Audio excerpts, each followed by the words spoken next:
सर्वांना सस्नेह जय शिवराय.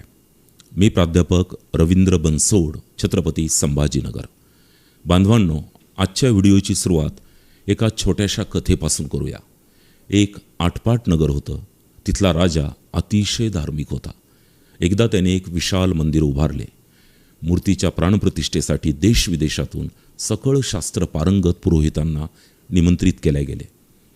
प्राणप्रतिष्ठेच्या एक दिवस अगोदर पुरोहितांनी सर्व गावकऱ्यांना बोलावलं आणि सांगितलं, उद्या सूर्योदयापासून प्राणप्रतिष्ठेला सुरुवात करायची आहे. त्यासाठी मूर्तीला दुग्धाभिषेक करायचा आहे.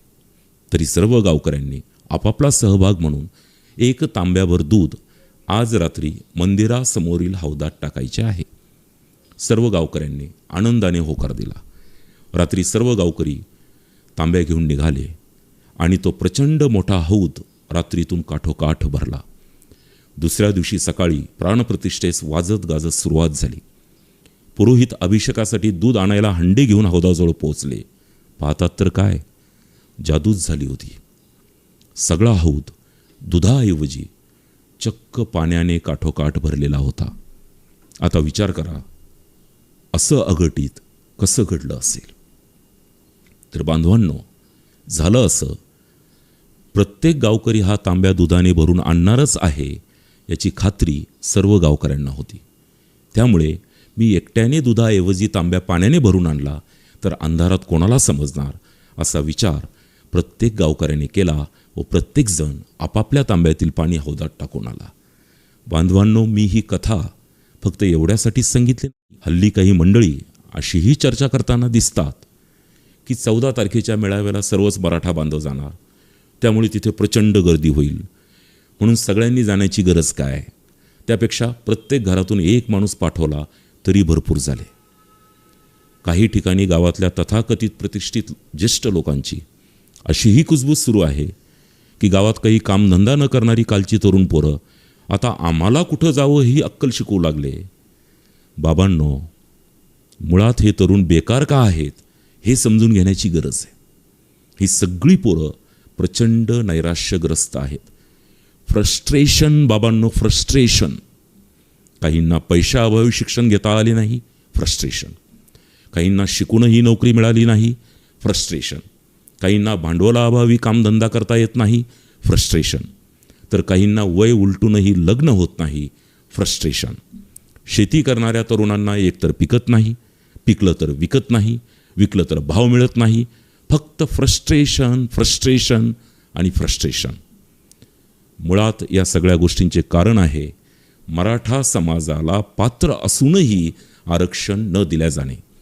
बांधवांनो, मनोज जरांगे पाटील हा एकट्या स्वतःच्या नाही तर आपल्या सर्वांच्या लेकरा बाळांच्या भविष्यासाठी 17 दिवस उपाशी राहिला. अख्खं मंत्रिमंडळ येऊन देखील मॅनेज न होता आपल्या भूमिकेवर ठाम राहिला. अंतरवारी सराटीच्या मायमाऊली डोक्यावर लाठ्या काठ्या खात रक्तबंबाळ झाल्या. ज्या तरुणांनी शरीरावर गोळ्या झेलल्या ते आजही दवाखान्यातच आहेत. बांधवांनो, मी मनोज जरांगे पाटलांना अतिशय जवळून ओळखतो. भविष्यात इतका सच्चा लढाऊ नेता समाजाला मिळणे अवघड आहे. बांधवांनो, 14 तारखेला किती मराठा बांधव येतात यावरच आरक्षण मिळणार की नाही हे ठरणार आहे.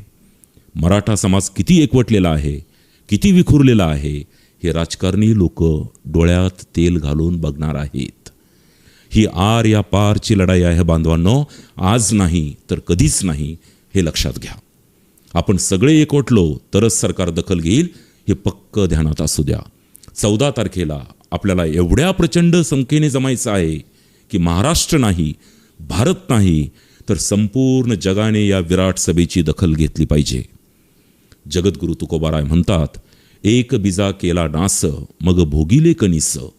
म्हणजे एक बी जेव्हा स्वतःला गाडून घेते तेव्हाच एका बियाचे शेकडो बी झालेले कणीस मिळत असते. बांधवांनो, आज पेरणीची वेळ आहे. 14 तारखेला एक दिवस, फक्त एक दिवस कुठल्याही पक्षाचे नाही तर समाजाचे कार्यकर्ते बना. छत्रपती शिवरायांचे शूर मावळे बना. ही एकट्या मनोज जरांगे पाटलांची नाही तर सर्वांची लोक चळवळ आहे. संत रामदास म्हणतात, सामर्थ्य आहे चळवळीचे, जो जे करील तयाचे. त्यामुळे घरातून एक माणूस पाठविण्याचा विचार डोक्यातून काढून टाका. 14 तारखेला घरातील पोराबाळांसह कुलूप बंद करून भाकरी बांधून बाहेर पडा व या ऐतिहासिक घटनेचे साक्षीदार व्हा, नाहीतर पुढची पिढी आपल्याला माफ करणार नाही. आता एकच घोषणा, जो आया वो खुद्दार, घर बैठा व गद्दार. हा व्हिडिओ प्रत्येक समाज बांधवापर्यंत पोहोचवण्याची जबाबदारी तुमची. त्यासाठी सर्वांना शेअर करा ही विनंती. मी कुलूपबंद सहपरिवार येतोय, आपणही येणार का? कॉमेंटमध्ये जरूर कळवा. धन्यवाद. जय शिवराय.